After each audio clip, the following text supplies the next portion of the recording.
that's very, very, very important to me. But throughout the years, it's definitely varied. There's definitely been some times where it's been high and low. But overall, faith is something that you need to carry throughout your whole entire life in order for you to be fulfilled. Since I was young, being part of the Catholic faith has always been a really big thing to my family. So basically starting out with my grandparents, as they really helped me through this when I was younger, as they would really help to see my faith, especially my parents, who are very faithful to the Catholic Church, which really helped me kind of see that, especially since they baptized me when I was only 3 months old, so I got into the church early. But it took me a while to actually gain respect for the church and all the things that come with that until I became older. Probably the first time I really started to pay attention was in kindergarten, in probably around November, when we were allowed to go to school to church. Since we were able to go by ourselves with just our class, I was able to kind of see and kind of pay attention and realize what the church had to offer. And then just basically going on through the years after that, in second grade we had both of our sacraments that we had, which was reconciliation, and then the big one, which was communion. Another time when my Catholic faith was heightened was probably in 5th grade, when I was able to become an acolyte of the church and learn how to do that, so I was able to serve God and realize that it does truly take love and respect and patience to do all those things, especially working with priests and other people who you may not know. But another thing in 5th grade that was really big was being able to receive confirmation, and I was one of the first first young people in grade 5. Our bishop, who was currently Bishop Montfortin at the time, they claimed that we could start getting confirmation at a younger age. So I was one of the first people to do that. And at a young age, it made me kind of become more mature to the faith, which I really do enjoy. So basically after 5th grade, it's just been kind of smooth sailing from there. To me, faith now is not just the definition, it's the whole broad spectrum of Catholicism and all of the other faiths that people celebrate. Spending time with people in the church, being in community, being there truly for others is all what encompasses faith and being a true Christian.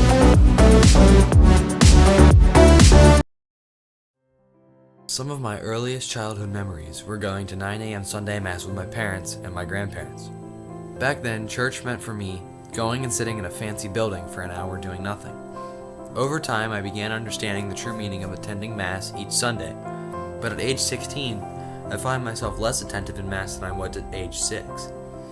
Although I volunteer to read at Mass, I do it for the service hours I need to graduate.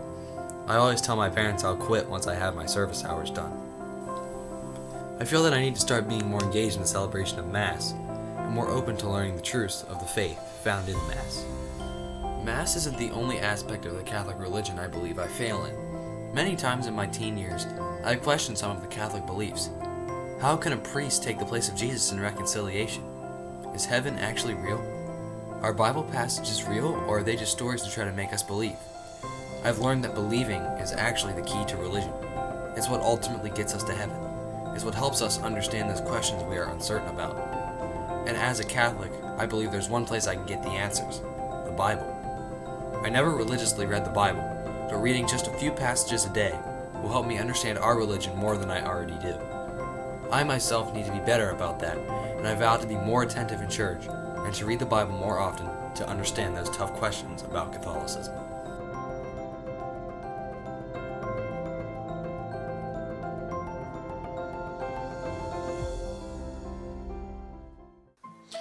The topic of God and religion is something that many often put off until their death, but when the time of their death comes, it is already too late.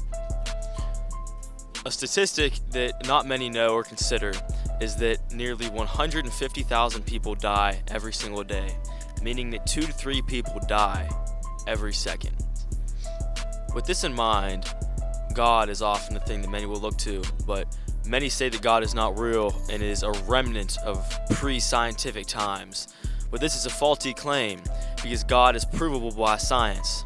For example, If you look at a building, that is evidence that there was a builder. If you look at a painting, that is evidence that there was a painter. When you look at creation, the world, the universe, that is evidence that there was a creator. Many say that there is no truth and that everyone has their own truth, but at the end of the day, truth does exist. Throughout ancient times into present day, there has been a basic moral law, code, and principle that has been set into place, leading all the way back to Hammurabi's code in ancient Mesopotamia. For example, if someone murders someone and they're in a court of law and they say before the judge, oh, well, according to my truth, it's okay to murder people and there's no wrong with that. That does not slide. That does not work because murder is wrong and everyone knows intuitively right and wrong. Romans 2:14 says that those who do not have the law of God are a law to themselves, because God has written his law upon their hearts and their conscience, so that when they die and God judges them, they will be without excuse before him. This is an answer to the question that many ask, what about those in third world countries who have never heard God, never heard the gospel of Jesus Christ? This is the answer, saying that we all will be without excuse before God, the judge of the universe, because he has imprinted his law upon our hearts, which is our conscience. Everybody has a conscience. And for those who say the Bible is fake, it's just a fairy tale, it's all made up, it's not real, well, I would like to provide you some historical evidence that it is real. For example, the flood story in the book of Genesis with Noah. Nearly 200 ancient cultures throughout the whole entire world have a flood myth.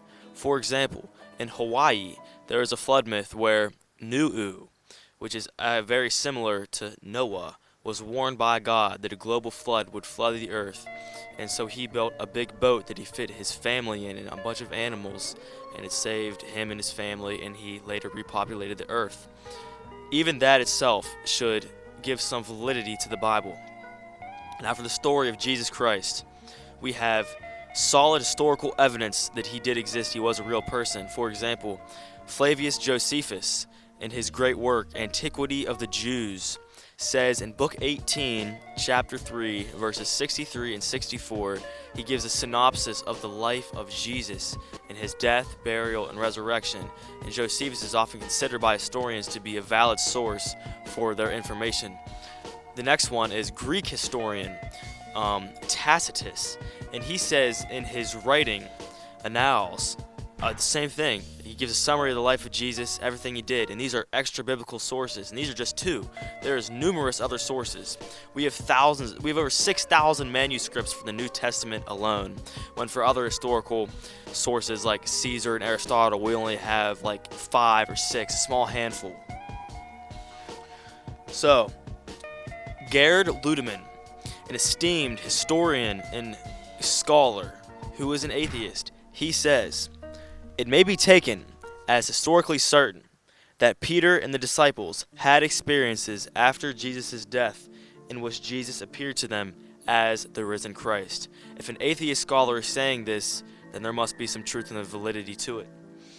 Another atheist scholar and historian, Bart Ehrman, he says, there is no scholar in any college or university in the Western world who teaches classics, ancient history, New Testament, early Christianity, or any related field who doubts that Jesus existed. With this in mind, that Jesus was an historical figure, that the evidence that Christianity is true, we must consider that we do not die, we just change location.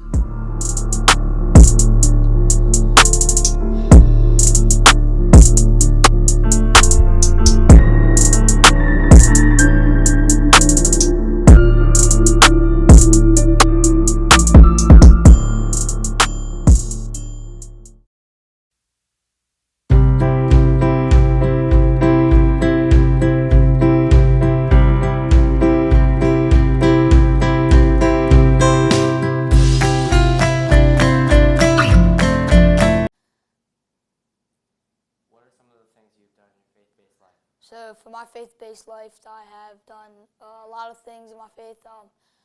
Altar serving is a big one. Every Sunday I would altar serve at St. Michael's. It helped me understand my faith a lot more, and just being around all the other people there helped me. Like Bishop coming in sometimes, he's taught me many things about our faith and altar serving, and all the priests I've had at St. Michael's has helped me understand. Who has helped you understand your faith? My grandpa was a big one. He was a deacon for a while.